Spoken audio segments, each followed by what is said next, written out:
안녕하세요. 위파인드 정유주입니다. 오늘은 정간다 5번째 편 마포구 연남동에 나왔습니다. 마포구 연남동 같은 경우는 강남권을 제외하고 꼬마 빌딩을 매수하시고 싶어 하시는 분들께서 유심히 보는 지역 중에 하나라서 오늘 연남동에 나왔는데요. 여기 4번 출구는 2018년도 애경이 사옥을 지으면서 주요 계열사 6군데가 들어와서 입주사들이 엄청 많고요. 업무시설 제외하고도 근린생활시설도 많이 들어와 있기 때문에 많은 분들이 이용하신다라고 보시면 됩니다. 연남동에 왔는데 애경 사옥을 설명해 주시는 이유가 뭐예요? 이 오피스 상권이 들어오면서 입주하시는 분들께서 소비를 하실 때 연트러파크에 있는 감각 있는 레스토랑 같은 데에서 많이 식사를 하신다고 해요. 근무하시는 분들이 요새 세대 교체가 많이 이루어져서 평균 연령대가 20, 30대라고 하시더라고요. 혹시 연남동에 대해서 설명해 주실 특성 같은 게 있을까요? 연남동 같은 경우는 대형 빌딩보다는 주택을 리모델링을 많이 해서 좀 감각적인 건물 외관을 볼 수 있거든요. 연트러파크, 미로길, 툭툭 상권물 모양을 조금 보면서 상권을 조금 설명드리도록 하겠습니다. 3번 출구를 해서 경의선 숲길 쪽으로 쭉 따라오면 팰리스 커피에서부터 연남동 상권이 시작된다라고 보시면 되는데, 이제 연트러파크는 경의선이 철도가 지하화되면서 용산부터 이 마포구 연남동까지 한 6.3km 정도 되는데, 이 길을 공원을 조성을 했어요. 미국의 센트럴파크의 이름을 따서 연남동 센트럴파크라고 이름을 지어졌는데, 동쪽에는 서울숲이 있듯이 서쪽에는 연남동 연트러파크가 있습니다. 코로나 때 더 입지가 건이 된 상권 중에 하나고요. 원래는 주요 상권이 신사동 가로수길과 홍대 상권이었는데 지금은 성수동과 연남동이라고 말씀드릴 수 있습니다. 그러면 연남동의 공실률은 어느 정도 되나요? 장사가 잘 되다 보니까 이쪽은 공실률은 없지만 이제 조금 더 들어가서는 신축된 사례들은 공실이 조금 나오고 있는데, 아무래도 신축을 하다 보니 이자 부담이 되기 때문에 임대료를 쉽게 낮출 수는 없는 상황으로 보여집니다. 그런 것들은 이제 공실이 조금 있습니다. 이 할리스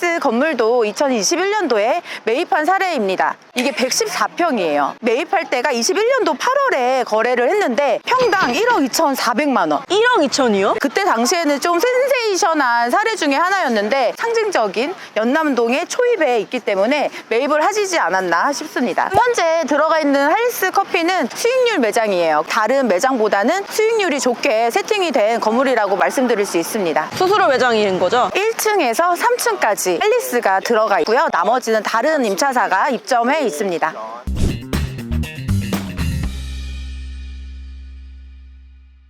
여기는 연남동 통틀어서 1등 상권이라고 보시면 돼요. 가로수길도 비슷하지만 여기가 임대료가 높아지면 주변으로 상권이 확장이 되거든요. 그러면서 생긴 게 미로길과 툭툭 상권이라고 볼 수 있는데, 아무래도 입지적으로는 조금 떨어져 있어서 사람들이 거기까지 파급되는 데까지 시간이 조금 걸리지만, 시간이 지나면 상권이 확장되면서 그쪽까지도 많은 임차사들이 들어간다라고 생각하시면 됩니다. 이 메인길이랑 툭툭이나 미로 상권은 임대료 차이가 큰가요? 1층은 조금 차이가 나죠. 아무래도 숫자로 말을 해야겠죠. 메인길 같은 경우는 30만 원 선이라고 생각을 하시면 되는데, 미로길은 너무 많이 확장이 되다 보니까 저렴한 게 한 15만 원에서 18만 원 정도 되고요. 비싼 곳은 한 20만 원 선이라고 보시면 돼요. 근데 이미 시세가 많이 높게 형성이 되어 있기 때문에 건물을 투자하신다는 분들께서는 아무래도 먹을 게 조금 없다라고 판단이 되셔서 툭툭이나 세목길로 관심을 조금 돌리셨다라고 생각을 하시면 좋습니다. 그리고 투자 유망한 지역까지 제가 조금 말씀드리려고 하니까 끝까지 시청해주세요.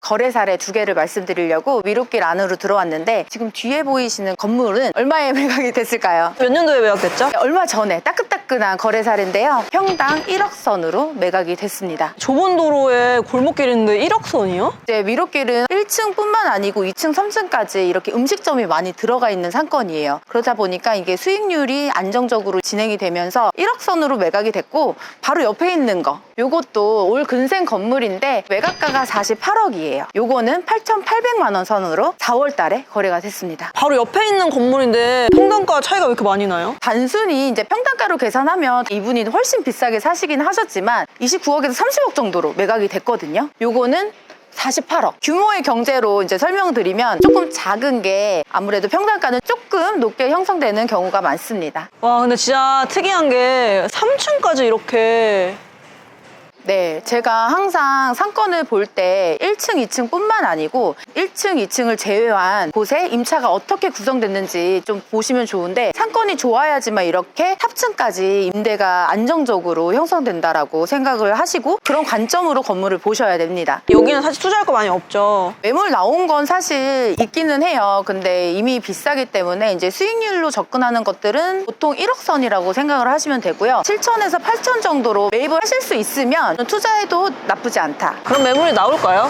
이런 건물들이 예전에는 주택이었잖아요. 이제 이런 주택 건물이 거의 소진됐다라고 생각이 들어요. 툭툭 상권 가면서 설명을 드리겠지만, 휴먼타운이 해제가 되면서 주택을 용도 변경할 수 있거나 신축을 할 수 있는 건물들이 저쪽에 많이 나와요. 미로길은 들어가면 길을 못 나오기 때문에 살짝만 이제 맛만 보고 가는 걸로 하겠습니다. 미로길 아까 설명드렸지만 주택이 거의 없어요, 지금. 그래서 올근생으로 매입하시는 분들이 평당 1억 선으로 지금 매입을 하고 계시고, 안쪽에도 한 21억으로 거래가 된 게 있는데 그것도 평당 1억으로 거래가 됐고, 수익률은 3% 정도라고 생각을 하시면 되고, 방금 보여드렸던 30억 건물도 수익률이 한 3.6% 선으로 매매가 되었습니다. 서울에서 3% 수익률을 안정적으로 가져갈 수 있는 곳이 많지 않다 보니까 그렇게 거래가 되고 있는 상황입니다. 왜 툭툭 상권이라고 불리는 줄 알아요? 저쪽에 툭툭 누들타이라고 있는데 거기가 오랜 시간 동안 미슐린 가이드에 선정이 된 거예요. 그래서 그 라인을 따라서 툭툭뿐만 아니고 다른 업종이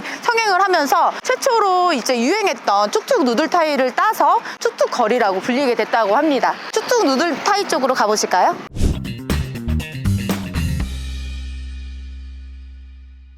이쪽을 툭툭 거리라고 불러요. 보이시죠? 툭툭 전용.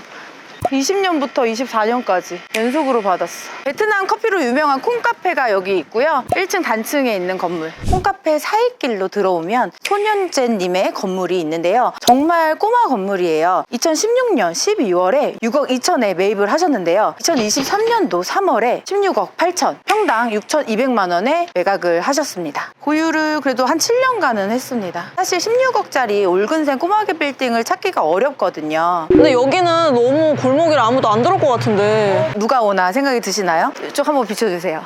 안쪽까지 그래도 느낌 있는 카페나 뭐 사무실이 들어와 있거든요. 당연히 연남동 메인길 비교하면 상권이 약해 보이긴 하지만 그래도 안정적으로 이제 수익률을 가져가실 수 있는 빌딩이라고 생각이 듭니다. 근데 연남동이라고 하면 서울 중에서도 좀 주요 입지라고 생각이 드는데 매수할 수 있는 금액이 좀 낮은 편이네요. 아무래도 소액으로 접근할 수 있어서 연남동이 조금 각광을 받는 지역이라고 생각이 들어요. 이런 물건들이 흔치는 않지만 찾으면 찾을 수 있고요. 개발이 될 물건들도 제가 찾아드릴 수 있습니다. 매가가 가벼우면 장점이 있을 것 같은데. 시드가 적게 들어간다는 장점도 있고요. 개발 여지가 있는 물건들은 이제 개발을 하신다라고 하시면 수익률도 가져가실 수 있고 시세 차익도 가져가실 수 있습니다. 꼬마빌딩 매수 상담을 하다 보면 30억에서 50억대를 찾는 분들이 많거든요. 연남동 같은 경우는 10억대, 20억대를 사서 개발을 하면 그거를 받아주실 수 있는 수요가 충분히 뒷받침이 되기 때문에 투자 가치가 좋은 지역이라고 생각이 듭니다. 다음은 김미경 스타 강사님 건물을 보러 가겠습니다. 지금은 소유권이 변동이 돼서 예전 김미경 강사님 건물로 가시죠. 바로 또 콩카페가 앞에 있는데요. 콩카페 바로 삼각형 모양의 코너 건물이 원래 김미경 강사님의 건물이었습니다. 2015년도 6월에 13억 7천에 매입을 하셨는데요. 2020년도에 평당 9천만 원에 매각을 하셔서 대략 시세 차익이 세전 3배 정도로 보셨다라고 생각을 하시면 됩니다. 보유는 7년 정도. 장기적인 관점으로 아마 들어오셨을 거예요. 그때는 사실 이쪽까지 상권이 활발하진 않았을 텐데 미리 선점을 하시고 꼬마 빌딩이 투자가 활성화가 됐을 때 적당한 가격으로 매각을 하신 사례라고 보시면 됩니다. 단기간에 뭐 시세 차익을 보시진 않았지만 7년 사이에 2배도 아닌 3배의 시세 차익을 보셨기 때문에 강의만 잘하시는 게 아니고 이렇게 부동산 투자도 잘하신다. 주택을 용도 변경을 하시거나 주택을 신축할 수 있는 물건이 많지 않았기 때문에 약간 머무른다라고 생각이 조금 들었는데 2022년도에 휴먼타운이 해제가 되면서 그런 공급들이 나오고 있는 상황이거든요. 호재가 있기 때문에 저는 조금 더 가능성이 있는 지역이라고 생각이 듭니다. 적당한 평당가는 한 6천에서 7천 정도로 매입을 하신다라고 하시면 사업성 검토가 되는 건물이라고 판단이 됩니다. 휴먼타운 쪽으로 가시죠. 휴먼타운은 뭐예요, 정확히? 예전에는 아예 근생이 못 들어왔고요. 1층이랑 2층까지만 근생이 허용이 됐고 위에는 다 주택으로밖에 이용을 못했어요. 그 휴먼타운이 전면 해제가 되면서 전층으로 근생으로 바꿀 수 있게끔 됐고 이게 지구 단위 계획구역으로 지정이 됐습니다. 저희가 계약했던 사례 중에 하나를 조금 설명드리려고 하는데 뒤에 공사 중인 건물이 2023년도 2월 달에 평당 6천만 원에 계약을 성사한 건물입니다. 이 매수인분 같은 경우는 현금 13억 정도로 투자를 해서 신축 진행 중에 있습니다. 대지 평수는 48평 정도 되고요. 신축이 완료가 되면 연면적은 한 120평 가량 된다라고 보시면 됩니다. 여기가 도로가 그렇게 넓지는 않아요. 그래도 지금 옆에 보시면 정말 신축된 건물들이 임차가 잘 구성이 되어 있거든요. 이 바로 옆에 보이는 건물이 4월 달에 거래가 됐는데 평당 8,800. 거래 사례 띄워주세요. 네. 휴먼타운 안으로 들어왔습니다. 들어오면서 느끼셨는지 모르겠지만 정말 주거 밀집 지역이에요. 이제 안쪽 같은 경우는 1층이 다 필로티로 되어 있으면서 위에 주거 공간이 있고요. 도로 조건이 조금 좋은 곳은 1층에 근린생활시설이 들어있고 위에는 주거 형태로 되어 있는데 낮 같은 경우는 객단가가 조금 낮다 보니까 임대료를 받을 수 있는 한계가 조금 있다라고 생각이 들었는데 지구 단위 계획구역으로 주류도 허용이 되면 임대료도 조금 더 받을 수 있는 환경이 되거든요. 임대료의 상승 여지도 충분히 가능하다라고 판단이 됩니다. 뒤에 보시면 지금 땅이 파져 있죠. 이곳이 이제 근생으로 차츰차츰 바뀌지 않을까 판단이 됩니다. 그리고 정간다가 조금 반응이 좋아서 방송에서 다 말씀드리지 못한 건물들이나 시공 현장들을 보여드리는 이벤트를 좀 만들어 봤는데요. 더보기란을 참고해 주시면 일정과 장소를 공유해 드리도록 하겠습니다. 그럼 저희는 다음 정간다를 기대하며 마치겠습니다. 다음 편을 기대해 주세요. 안녕!